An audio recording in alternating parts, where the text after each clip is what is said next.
A vendor bug can be caused by an update to software or just poor programming that needs to be fixed. You can use various different tools that I'll demonstrate shortly to discover if this is the issue, and you can contact the vendor to try to resolve the issue. Many times, the vendor may have a resolution but hasn't yet published it. Windows updates breaks many things. You shouldn't even do an update until you've tested it in a sandbox environment separate from all other production computers. Once that's done, you can feel safe about deploying it to computers and servers in the organization. Sometimes the software or operating system just gets corrupted by many different variables. It could be a hardware issue that's damaged the software, or an interaction with other software that damaged some files. Some things can be fixed with a repair or reinstall the application, while others require an escalation to an expert.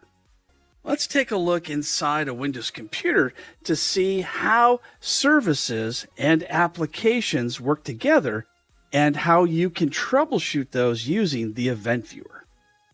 I'm in a Windows 11 computer and I'm going to type in Task Manager, or you can just right click and choose the Task Manager from the Windows option right here that you see, and just open up Task Manager. Either way will get you in the Task Manager. I'm going to maximize that.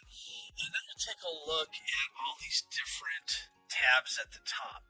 What I don't see is the tab that I need, which is the Process ID.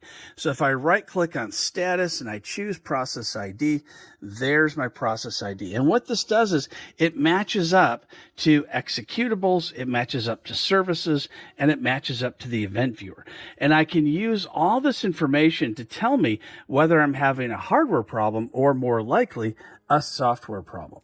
So if I scroll down, you can see that each process ID is going up in number, and I'm going to show you how that correlates to the Details tab here in a second.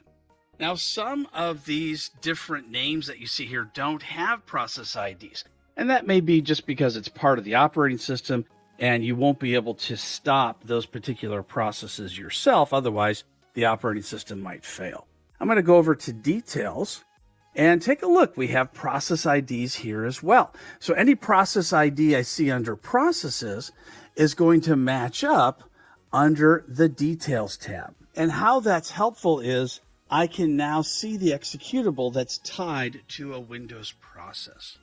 And lastly, we see the Services tab. And it also has a process ID. And you can see there's a lot more blank process IDs because, once again, if you stopped those particular processes, then you might end up having some problems. In other cases, there's no process ID just because the service itself has stopped. So here's all the process IDs for the services that are running that we can restart if needed. Now I'm going to open up my computer management, and you can get there simply by doing a search for computer management. And what I did was I went ahead and opened this up ahead of time because I wanted to find an error log that has a process ID in it. So if I go to my system logs, as you see here, and I go to the General tab, you can see that I've gotten a DCOM error as there was a problem trying to start the W search or Windows search service. Now I'm going to go over to Details and take a look what the process ID is that goes along with it. So the process ID in this particular case is 992. So I know that I've had a problem with the process ID of 992, which is Windows Search. What I ended up doing was I went into the Windows Search service and I changed the logon account to use a logon account that didn't have the rights to start the service, and that generated this log. But the user would not have known that, and neither would the help desk agent as they were going through the troubleshooting process. So now what I'm going to do is go back to Task Manager and look for process ID 992. So I'm going to scroll up until we see 992, and there it is. There is my service that's tied to that particular process ID. Now, if I right click on this and choose Go to Details, it'll jump me to the Details tab and show me the executable that goes along with it. So in this example, what I would see is a service that doesn't start. So I can go in here and I can end the executable or end the task. And if I did that, of course, for this particular one, that would cause a problem. But if you're using it just on a regular application, then you're not going to see that issue come up. You'll be able to shut down the executable, and then you would go back to the service that's tied to it simply by right-clicking and choosing Go to Service, and it'll jump me back to the service page. And now you not only see the individual service, but all the services that rely on the service that would not start, which is an even better way in finding out the different reasons why. So we can see multiple different process IDs that are all tied to 992.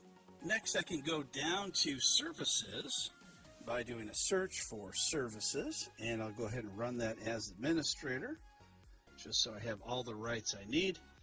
And I can manipulate these services. For instance, I can go down to the power service. This is the service that you see right here. And I can make sure that service has started and is running. If it says that it's stuck trying to start or trying to shut down, then I can tie that back to this details tab where I would end that executable, and then that service would end and I'd be able to restart it again. So all these things work together. All these things work together to help you as the help desk agent figure out what the problem is.